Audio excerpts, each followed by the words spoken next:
Brought to you by Baby Lock, for the love of sewing. Sulky Threads. Express yourself with Sulky and create with confidence. Our exclusive fabric partners. Be sure to look for their newest lines of fabric. Hi, I'm June Dudley with Quiltmaker magazine, and this is Quiltmaker's Block Network. Today we're going to show you how to make shadow play, block number 714, designed by Jennifer Shifano Thomas for Quiltmaker's 100 Blocks Volume 8.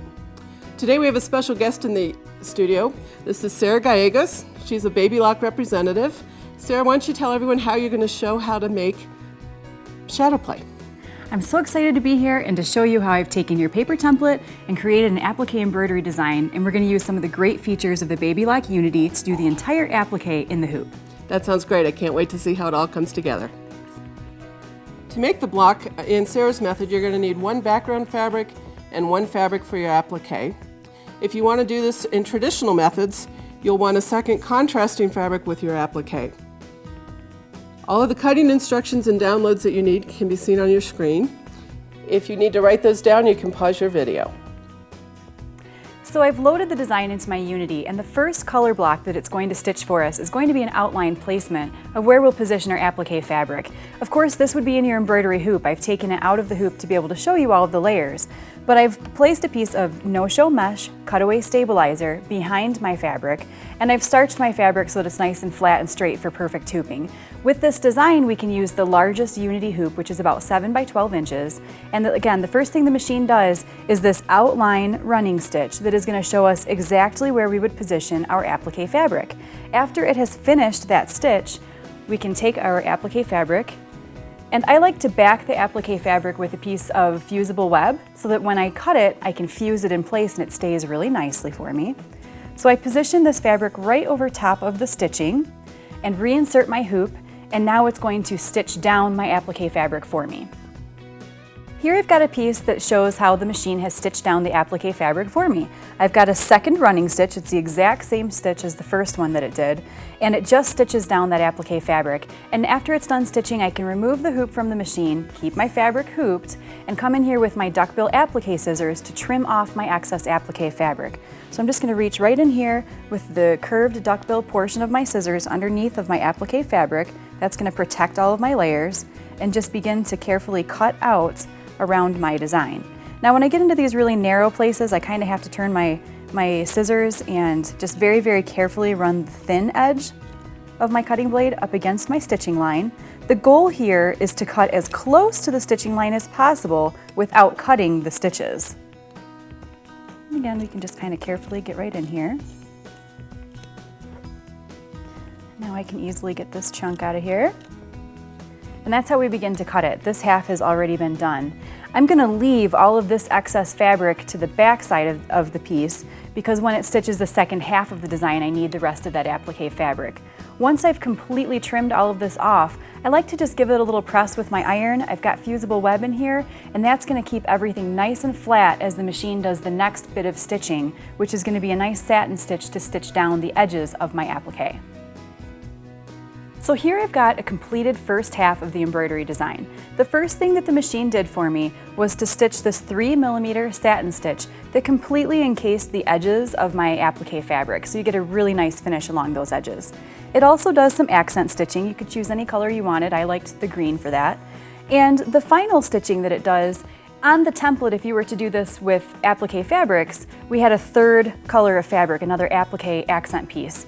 And instead I decided to fill that in with thread. So I've got a nice accent color of thread to complete the design. You can see that I've got my applique fabric still loose on the edges here, and at this point we're ready to reposition the fabric within the hoop and stitch the second half. So I've repositioned my fabric within the hoop, and I'm ready to stitch the second half of my embroidery design. I've still got my no-show mesh cutaway stabilizer behind my background fabric, and I've kept my applique fabric loose to the side so that I'll easily be able to trim that away after I stitch my outline designs. The machine is threaded with Madeira polyester embroidery thread, and in the bobbin I've got our bobbin fill thread as well. So here I am in the embroidery edit screen, and all I need to do here is to mirror image the design. So I touch this icon here, and it flips the design over for me side to side so that I'm ready to stitch the second half. Now I can touch the embroidery icon, and it puts us into the embroidery screen. Now, to make sure that the two halves of my design are going to match up perfectly, I get to use one of my very favorite features on the Unity, and it's the needle guide beam. I'm going to touch this needle guide beam icon here, and an LED laser beam shows on my fabric. And now I'm ready to choose a portion of the design that I would like to line up. So I'm going to touch this positioning icon, and it gives me several options of different places within the design that I can use as an alignment point. I'm going to select the center side portion, and notice that it moves the little cursor on my screen right to where it would stitch the very center of the very right edge of the design. That's what I want to match up.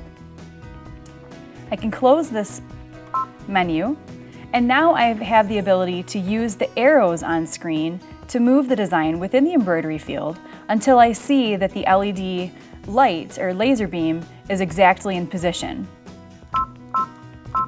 And I can see that nice little guide beam moving as the hoop moves beneath my needle.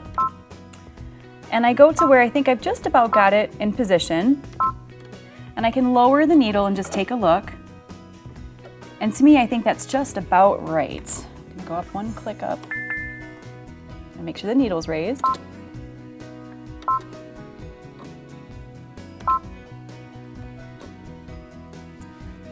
I think that's perfect. I can see that my needle is right in the center of my satin stitches. It's centered with this little teardrop shape that comes off to the side.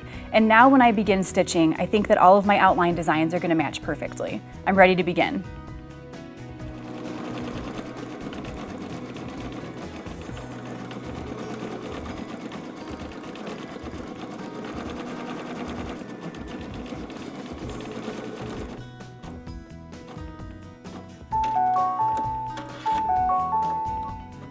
So that first applique placement stitch is stitched down, and I can see that it matches very nicely. I've got my outline here. The second stitch that it's going to do is going to be that tacking stitch, because we already have our applique fabric on the hoop, whereas in the first time that we stitched it, we had to place it down. So the second time that it stitches, it's just going to do this outline again. It stitches right over top of itself and shows me exactly where I'm going to trim. So at this point, I can allow it to do that stitching, and then I'm ready to trim off all that excess fabric and repeat the second half of the design. So here I have a completed block, and I just love how carefully hooping my fabric straight and using that awesome needle guide beam on the Unity, I made sure that my design lined up perfectly. My points match really nicely right here and here. Once your design is complete, you're going to want to go ahead and trim off any little jump stitches that might have been left when stitching the design. And then you can center the block and trim it to 12.5 inches square. Just to show another variation of the block, I've turned it into an outline quilting design. Instead of having the fill stitching and the applique pieces, it just does a two-color outline, which would be a really nice way to quilt your quilt. Thanks so much, Sarah. I really appreciate you coming today. Thanks for having me. You can find Shadow Play and 99 other amazing blocks in Quiltmaker's 100 Blocks Volume 8. Hope to see you again soon on Quiltmaker's Block Network. Is that goofy, or should I say something more to that? No, I was good. Okay. Yeah. You're June though. Wait, it's hard to talk to somebody this close. So I need a breath mint.